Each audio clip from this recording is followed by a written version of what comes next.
Na ir ta jaunaties svaja, matyt, irgi suprantate, kad neatsitiktinai pavadinimas gimė.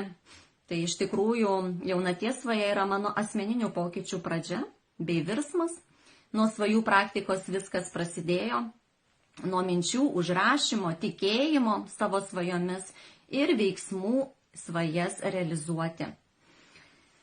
Kiekvienam iš mūsų, kiekviena jaunatis kuria savitą energiją ir iškelia atitinkamas temas bei tikslus, kuriuos vadinu svajonėmis tol, kol jos neturi materialaus pavidalo.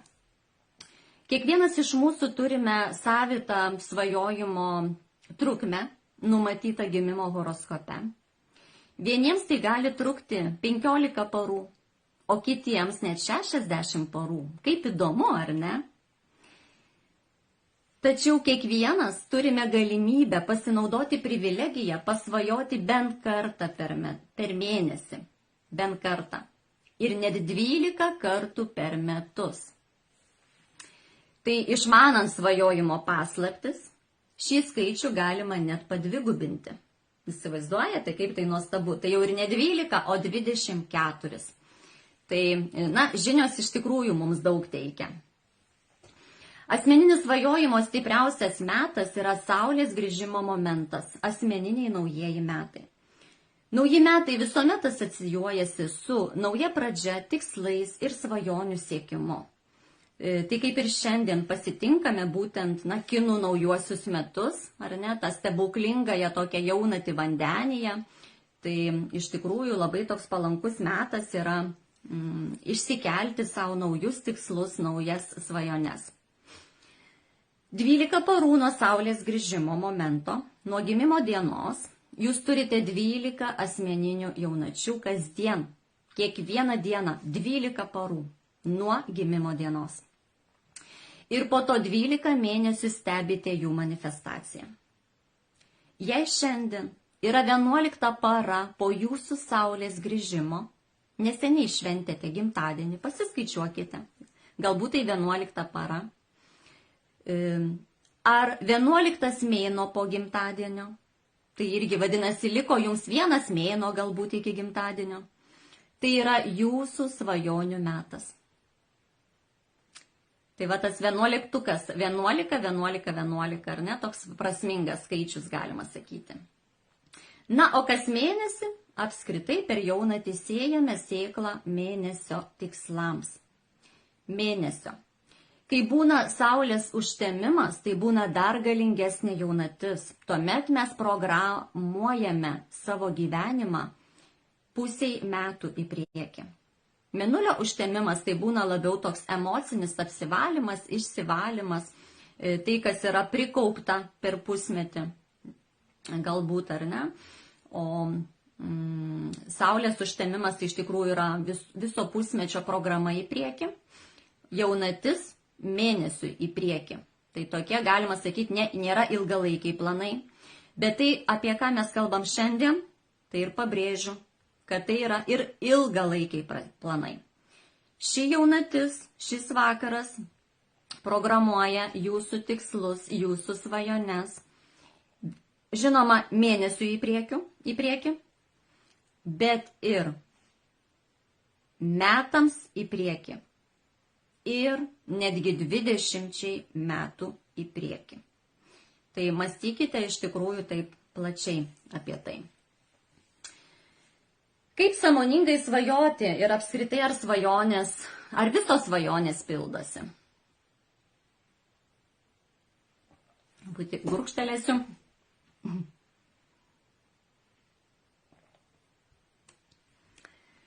Svajonės pildosi nuolat. Galiu drąsiai tai pasakyti. Kiekviena mintis, kiekvienas žodis yra jau energija, kuri pritraukia tam tikras situacijas arba žmonės į jūsų gyvenimą. Pastebėkite save, kad vos pagalvojate apie kokį nors žmogų, jeigu ypač jūsų energetika yra pakankamai stipri, galbūt pagalvojate, kad norėtumėte jam paskambinti, parašyti. Žiūrėkite, jau po kurio laiko pats tas žmogus jums skambina ar parašo. Taip pat kalbant apie liūdėsi, negatyves kokias nors mintis. Jeigu jūs kasdien jaučiatės liūdnas, pesimistiškas, pastebite visur tik negatyvą, tik tas kaukės ar nevadinamas, tai nėra ko stebėtis, kad ir jūsų realybė yra tokia liūdna, pesimistiška, nieko naujo tokio gero nekurianti. Ir sakom, ne, tai niekas nesipildo, ką aš čia nieko ir negaliu norėti, aš to nesu verta, aš to nepadarysiu, aš to negaliu ir taip toliau. Jeigu jūs tai nuolat kalbate, tai jūs to ir neturite. Neturite, to pozityvo, optimizmo, tų gerų dalykų. Kuo daugiau jūs matysite aplink džiaugsmo, džiugesio, gerų emocijų, gražių vaizdų, tuo ir realybė jūsų kursis atitinkama, atsisijos visi negatyvūs asmenys ir visos negatyvios aplinkybės. Aišku, grįžtame prie to, jeigu žiūrite televizorių, ar ne, ir žinias ten kokias, tai labai mažai mes ten pozityvo matome. Tai štai tai programuojamos yra jūsų smegenis, aukščiau esančių, galima sakyti. Tai turėkite galvoje, kad kuo daugiau ten negatyvo, tuo daugiau programų jūsų galvoje. Ir tokią realybę pradedate kurti ir matyti savo aplinkoje. Tai pagalvokite, kaip galite nuo to atsiriboti. Sąmoningas, beje, svajojimas tai ir yra stebėjimas savo minčių, žodžių, veiksmų. Manifestavimas svajų tai yra procesas, kai sąmoningai kūrėme tai, ko trokštame, truputį kontroliuojame tai, ką kūrėme. Truputį. Ta kontrolė vadinama, tai yra stebėjimas, paprasčiausias stebėjimas. Ar aš pozityvą pastebiu, ar vis dėlto negatyvo pas mane yra daugiau, ar ne? Tai va ta tokia kontrolė. Tai iš tikrųjų nepaprastai tiesiog gulėdami ant tos sofkutės, ant lovos, ar ne, lovoje gulėdami, svajojame, kažką tai galvojame, bet svajojimo ritualui, jaunaties procesui, pasitikimui jaunaties reikia nusiteikti, pasiruošti. Vadinasi, pirma, kaip pasitikti kiekvieną jaunatį, ar ne, aš su jumis jau dalinuosi. Tai būtina apsivalyti namus, susitvarkyti aplinką, išsivėdinti, įsileisti gryno oro, užsidegti žvakių būtinai. Pakvėpinti namus natūraliais eteriniais aliejais arba smilkalais, tuo, ką jūs mėgstate. Galite pasipuošti. Tai iš tikrųjų yra tas išskirtinis metas, kada jūs turite rasti laiko savo. Galite rasti laiko savo, pabūti su savimi, pasvajoti. Paprasčiausias pats ritualas – nurimti tiesiog, užsimerkti. Pasvajoti. Aš manau, kad kiekvieną dieną bent 10 minučių jūs galite skirti laiko tiek savo. Jeigu ne vakaras, tai ryte tai darykit. Jeigu jūs negalite jaunaties momentu to daryti, jūs raskite to laiko atsikėlę anksti ryte ar atsigulę jau vėlai vakare. Bet turite ruoštis šitam tokiam laikui su savimi, pabūti su savimi.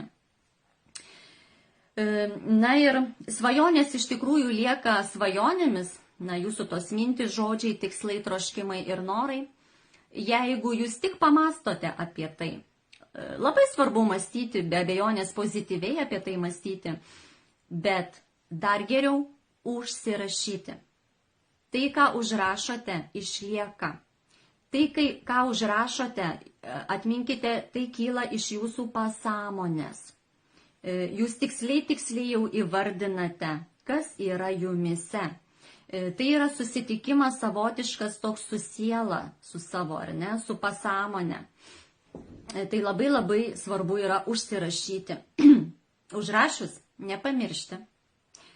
Kartais prisiminti, atsiversti, paskaityti, pakartoti, išjausti, vizualizuoti.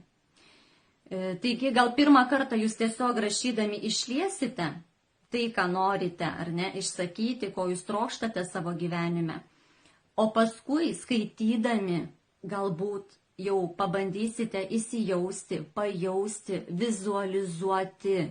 Turi būti stipri emocija, stiprus jausmas. Toks tarsi jau tai yra. Čia yra tas toks stebuklingas dalykas, kada mes kuriame ne iš trūkumo energijos, o iš gausos energijos. Jūs turite pajausti, kad jau tai yra. Ar ne? Jeigu, toks paprastas pavyzdys, kad tiesiog gal kažkas norite antrąją pusę pritraukti, ar ne? Tai, ir svajojate, aš noriu sutikti vyrą, sutikti, moterį, sutikti vyrą, ar ne? Tai neužtenka tiek pasakyti, nes visata jums yra atsiūs bet kokį vyrą, bet kokią moterį. Tai visada reikia detalizuoti, kuo konkrečiau apibūdinti, koks tas vyras, kokia ta moteris, išvaizda netgi, savybės, koks jūsų tarpusavio santykis, žodžiu, viską nupiešti apie jūs, apsirašyti ir netgi pamatyti savo vaizduotėje, užsimerkus, pamatyti. Tai va čia yra labai svarbu. Ir tada, kai jau atsipalaiduosite, paleisite savotiškai šitą norą, žiūrėkite po mėnesio, po pusmečio ar po metų, kada visata jau nuspręs ir kada pajus, kad jums tikrai jau reikia ir jūs esate pasiruošę šios svajonės išsipildymui, tai jums ir duos tai, ko jūs labai norite, kada mažiausiai tikėsitės. Pačiu harmoningiausiu būdu, pačiu tinkamiausiu laiku. Taip, kad niekada nekaltinkite visatos likimo, kad štai kažkas kitas kaltas yra dėl mano nesėkmių. Jokių būdų. Mes patys esame kūrėjai. Ką kuriame, tai ir turime. Tai iš tiesų jauskite dėkingumą už tai, ką rašote, ką pasižymite, jauskite atsakomybę už savo svajones. Būkite žaismingi, pasiruošę viskam. Taip, visada sakykite viskam taip. Paleiskite tą rimtumą, tokį susireikšminimą, ar ne? Pažvelkite kitą kartą vaiko akimis. Jūs pažiūrėkite, kaip vaikai stebuklingai, greitai, džiaugsmingai manifestuoja svajones. Jie nori, turi. Paprasčiausiai, greitai. Čia iki 7 metų, pažiūrėkit, kokie jie iš tikrųjų laimingi, kokie džiaugsmingi. Tai mes galime tik pasimokyti iš jų šito tokio žaismingumo, vėjavaikiškumo, nerūpestingumo. Tai, o kiekviename iš mūsų yra tas vidinis mūsų vaikas, vidinė maža mergaitė ar mažas berniukas. Tai prisiminkit jį, susidraugaukit su juo, pakvieskit į pasimatymą, paglostykit jį ar ją. Tai atraskit ryšį tiesiog su tuo vidiniu savo vaiku, išlaisvinsite tą tokį žaismingumą ir atversite kelią, šviesą savo svajonių manifestavimui. Aš tuo tikiu, nes tikrai pati esu praėjusi šitą kelią. Tai atminkit, kad išorė tai yra vidaus atspindys. Ir jei viduje netvarka, tai ir chaosas aplinkoje,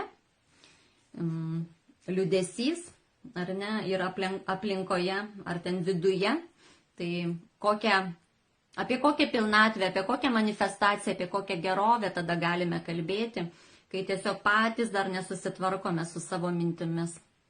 Tai labai svarbu yra išsigryninti tai, ko jūs norite visų pirma, ar ne, nepalikti to chaoso. Ir išrašę, viską užrašę, vizualizavę, stebėkite tiesiog toliau savo mintis, savo žodžius, savo veiksmus. Po truputį judėkite link savo svajonės. Tai nereiškia, kad aš nieko nedarau dėl savo svajonės. Reiškia, jeigu jūs per jaunatį dabar užsibrėšite mėnesiui tikslus, tai per tą mėnesį iki pilnaties jūs jau turėtumėte būti numatę ką jūs tokio, kokį bent mažą žingsnelį padarysite savo svajonės realizacijai. Ar jūs kažkokios informacijos paieškosite, ar kažką konkrečiai nuveiksite. Tai yra iš tikrųjų, toks darbas, bet malonus darbas. Ir kai tampa sąmoningas tas svajojimas ir manifestavimas, tai iš tikrųjų malonumas gyventi atsiranda, džiaugsmas gyventi ir mylėti save. Kaip rašyti ir ką rašyti irgi yra savotiškos tokios taisyklės, kaip svajoti ar ne, tinkamai. Tai jokių būdų neminėkite priešdėlio ne. Arba kaip aš tada formulavau patį pirmą savo norą, aš noriu, kad, jokių ten aš noriu, kad. Kol žmogus nori, tol jis neturi ir jis to labiau duoda visatai žinią, kad jis kažko neturi, jam kažko trūksta, ar ne? Gerai, kad man ten viskas išsipildė per pusmetį. Bet tai buvo pradžia ir vis dėlto aš jau supratau iš tikrųjų, kaip reikėtų sąmoningai svajoti. Aš turbūt tada dar nesąmoningai, tiesiog taip lengvai paleidau savo norą, kuris pildėsi. O jeigu, negalima sakyti, ar ne, kad aš noriu nesirgti, jeigu jums stinga sveikatos, noriu nesirgti. Tai visata supras, kad jūs norit sirgti greičiausiai, nes visata nesupranta priešdėlio ne. Tai, o ką reikėtų sakyti? Aš esu sveika. Aš esu sveika, sveikas. Taip, viskas, aišku, sveikas. Jokių ten lygų, žodžio lyga, nesveikas ar dar kažkas. Aš esu sveika, viskas. Ir visata supras, kad jūs esate sveikas, jokia lyga prie jūsų nekimba.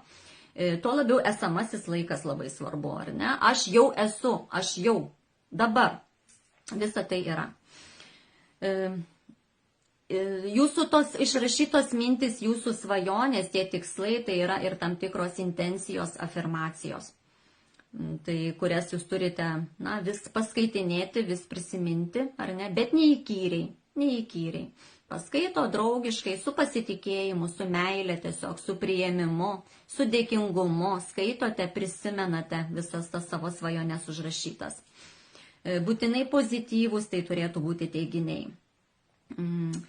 Ritualą jau minėjau, kad būtent ir mineralai, ir žvakės, aromatai irgi sustiprina tas energijas. Aprašykite visas savo gyvenimo sritis. Ypač šiandien, tai tikrai linkėčiau, jeigu nespėsite šiandien drąsiai, tai galite daryti dar rytojaus rytą. Nors reikšmingiausios, tokios stipriausios valandos yra 3 valandos po jaunaties, tai iki vidurnakčio šį vakarą, ar ne? Bet jeigu jūs kažkaip labai rimtai ir tokį svajonių žemėlapį, tokį visą pilną su vizualizacijomis, su iškarpomis iš žurnalų, su kažkokiomis nuotraukomis, galima ir taip daryti. Tai galite iki pačios pilnaties tai daryti, iki pilnaties momento, ar ne? Tai turite visą savaitę, 2 savaitės iki to momento. Iš tikrųjų linkėčiau, nes kaip ir sakau, šita jaunatis tai yra mūsų programa ne tik mėnesiui, bet metams ir netgi 20 metų į priekį. Kokia tema, tai tokia bendra, pasakysiu pabaigoje. Kiekvienam, ar ne, zodiako ženklui, kokia tai būtų. Taip pat labai svarbu žinoti, ko norite. Ir, kaip miniu, kad galima aprašyti visas temas, jums rūpimas, bet galbūt išsirinkti vieną vienintelę, ar ne, tai yra, tarkime, savirealizacijos, karjeros sritis, ar meilės sritis, santykių, ar ne, kažkam pinigų, galbūt materijos dalykai aktualūs itin. Tai kiekvienam yra atskiri dalykai. Atsiribokite nuo visokių tų ribojančių įsitikinimų, nuo kompleksų ir visokių baimių, kurios susiformavo vaikystėje. Arba kažką išgirdote iki šiandienos iš kitų žmonių, iš savo šeimos narių, tai iš tikrųjų atsipalaiduokite, pajauskite širdį, pajauskite save. Tai yra labai labai svarbu. Ir aš žinau, kad tai yra labai labai sunku daugumai iš mūsų. Bet po truputį.